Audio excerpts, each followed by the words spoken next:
नेहरू के जमाने में घटी थी। होलकर परिवार में उस रियासत का वारिस कौन हो, इसका झगड़ा चल रहा था, क्योंकि होलकर के जो राजा थे उनको दो पत्नी थी, एक हिंदुस्तानी एक विदेशी।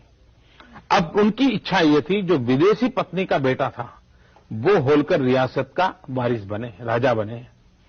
पंडित नेहरू ने अपने हस्ताक्षर से निर्णय दिया हुआ है, पंडित नेहरू की सरकार ने निर्णय दिया हुआ है कि होलकर परिवार का वारिस हिंदुस्तानी महिला की कुख से जो बेटा पैदा हुआ है वही होगा, विदेशी कुख से पैदा हुआ बेटा होलकर रियासत का वारिस नहीं होगा। ये पंडित नेहरू ने भी तय किया हुआ है, तो आज वो बदल करने की आवश्यकता क्या है।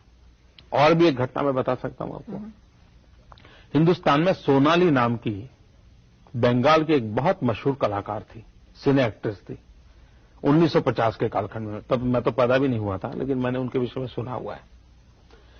अब सोनाली एक्ट्रेस के नाते काम करती थी, तब इटली का एक रसोलिनी नाम का फिल्म डायरेक्टर हिंदुस्तान आया था। उन दोनों का प्रेम हो गया, शादी हो गई। सोनाली उसके साथ इटली में रहने लगी।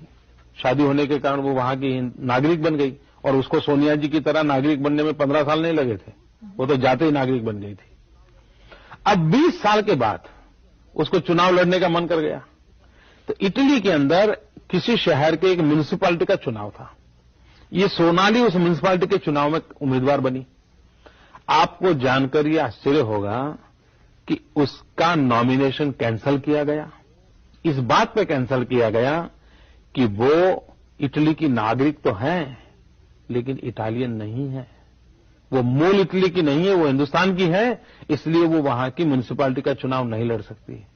तो सोनाली के लिए तो इटली के अंदर ये दरवाजे बंद, और हिंदुस्तान में आप किसी को प्रधानमंत्री बनाने पर तुले हुए। तो जवाब कांग्रेस को देना पड़ेगा।